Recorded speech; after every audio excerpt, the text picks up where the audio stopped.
We do have John Paul Kafuko, a program manager at Youth Food Justice Network. Good afternoon to you, John, and welcome to NTV ONE. Good afternoon, Mildred, and a good afternoon to our viewers and listeners. I'm happy to be here. Thank you for having me. Pleasure. Now, let's start with there is concern that funding in the education sector across the country is still a challenge, and this is also attributed to why we see low performance or poor performance amongst the student. What is your take on this?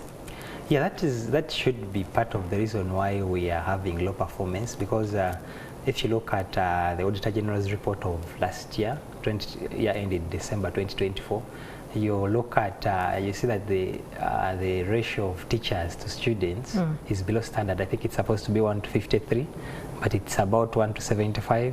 You look at the ratio of students to the classroom to the students, you see that, classrooms are overpacked. I think they're supposed to be about, one classroom should cater still for about 53 students, but they're over 100 pupils in a classroom. Why? Because no infrastructure? Because of no infrastructure, of course, but then of course there is also, the teachers are also not enough, to divide themselves amongst the learners, but also even in terms of things now like pit latrines, things now like menstrual hygiene for young girls.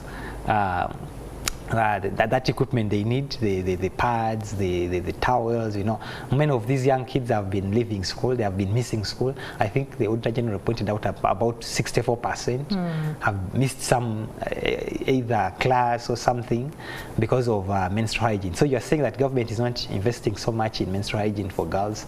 And of course this has an impact at the end of the day on how these students or these learners are going to perform in this. And you see, to note, from the results that were released, I think about 60% of those people who sat the exams were from UPE schools. Okay. So, and these are the schools where I think government only gives each school about 1 million in terms of funding, just 1 million, and that is per year. So you can imagine the gap, the funding, the gap that is there. Which school is going to survive on just 1 million? But some would argue that the government actually does invest in education, but maybe the problem arises from the mismanagement of those funds. Yeah, partly you could say that.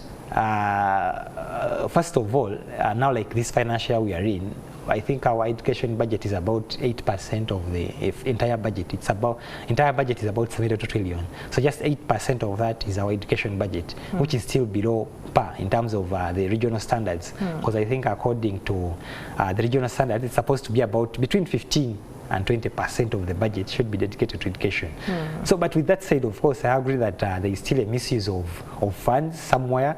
But still, we still need to put in more, because some of these, those stats I pointed out from the Auditor General just point to the fact that the money is not sufficient. And even the Auditor General points it out clearly that, money is not sufficient. We have to look for sources to pump into this. And it's unfortunate that now we have USAID, freezing some of this money that is coming in, because they have also been playing a huge part funding the education sector. So it is really unfortunate, but the Auditor General, and I'll pick this from government, because this is a government report, is also recommending that we need to look for more money. Okay. Yeah. And so now you did cite the portion of the budget that goes to the education sector, which clearly points to where our priorities lie as a country. And so in your view, what are some of the school funding areas that the government should focus on or give priority so as learning outcomes can improve? Yeah, I see government has made some good efforts, some tremendous efforts in improving quality education. They have been investing in seed schools, which are schools which are in those hard to reach areas, targeting the most vulnerable of the population. So for me, I think that is a very good initiative.